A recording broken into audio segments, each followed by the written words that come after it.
Hey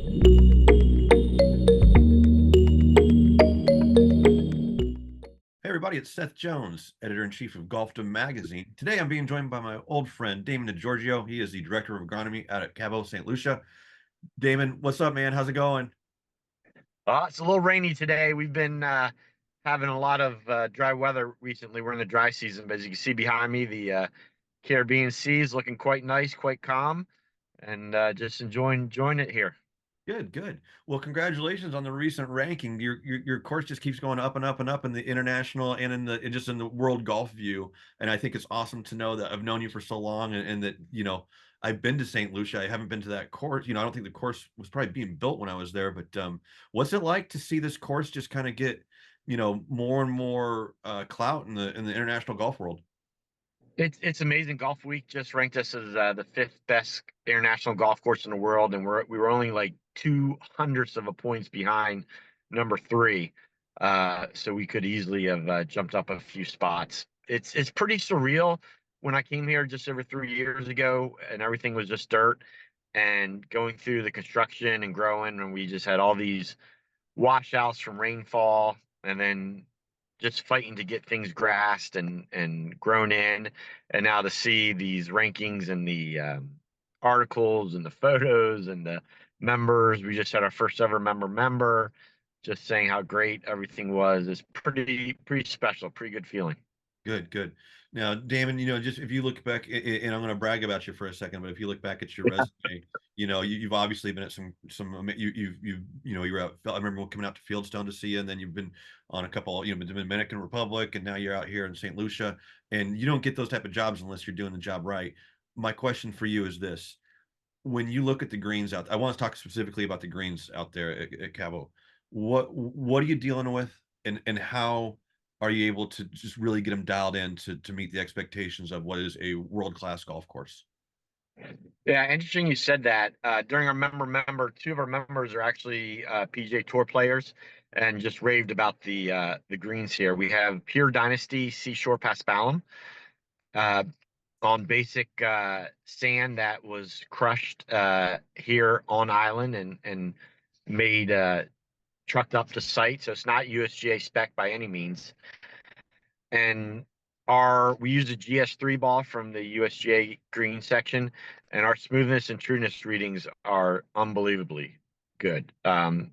For a golf course that's less than 18 months old, to have smoothness and trueness readings like this, they could be it could be a PGA Tour stop. That's how smooth and true these greens are. And we keep it simple. We do frequent light verticutting. We actually dust the greens every week or two with bag sand from Florida. We use basic fertilizer, and some plant growth regulators as needed. So I think our success on keeping these greens true and smooth on a non-USJ base root zone is keeping it simple, doing what we do best, and that's agronomics and not trying to get too fancy. But it's Okay. great to hear. It's great to see the proof from the GS3 ball that our greens are really true and smooth. It's one thing to have people say it, but to see it in numbers is really cool. That's good. How would you rank these greens in terms of difficulty, in terms of just what you've done throughout your career? I mean, are these greens because obviously they're not typical from what you've seen in the past. Like how No, no, so no, so not difficult. so like how Yeah, hard is it? they're well, I mean, they're very firm. Just because of the material that's used as a root zone. There's no internal drainage; it's all surface drainage.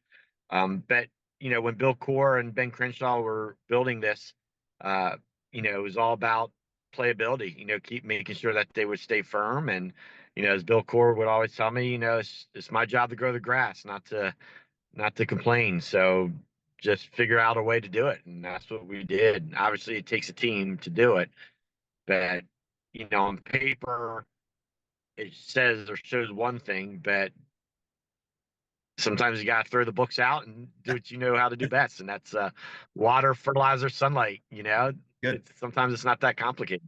What kind of rainfall do you guys get? What's your irrigation like out there, and like what in terms of how you're keeping them, dry enough, and what can you talk to me about that? Yeah, so we have in St. Lucia, we have two seasons, wet season and dry season. There's no spring, summer, fall, winter. So in the wet season, we'll get average around per year, we'll average around 65, 70 inches a year. But the vast majority of that occurs during the wet season, which is June 1st to December 1st. Now today it is raining, but we haven't had significant rain in probably 2 or 3 months. Wow. Our water comes from the ocean. We have two reverse osmosis plants, which does get expensive to run those.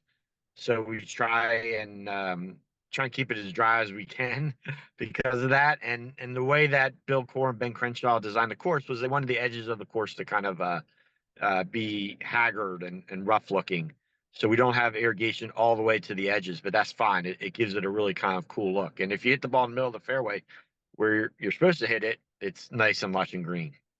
Cool, cool. You kind of answered this. You kind of said this to me already, but I want to just go ahead and ask it again. But like for a young like say a college kid, an assistant superintendent, an assistant in training, you name it, a young guy. You've seen a lot of beautiful golf courses, and you've obviously endured some hard seasons in terms of weather and whatnot. Do you have any words of advice to live by, just in terms of like when the greens are really stressing you out, when the course is stressing you out, and like what's kept you on a level playing field this whole time to where you can still wake up in the morning and feel good about what you're doing and not overly anxiety? Well, I'm not sure. I do. It does keep me up at night sometimes. But the best thing for me has been my friends.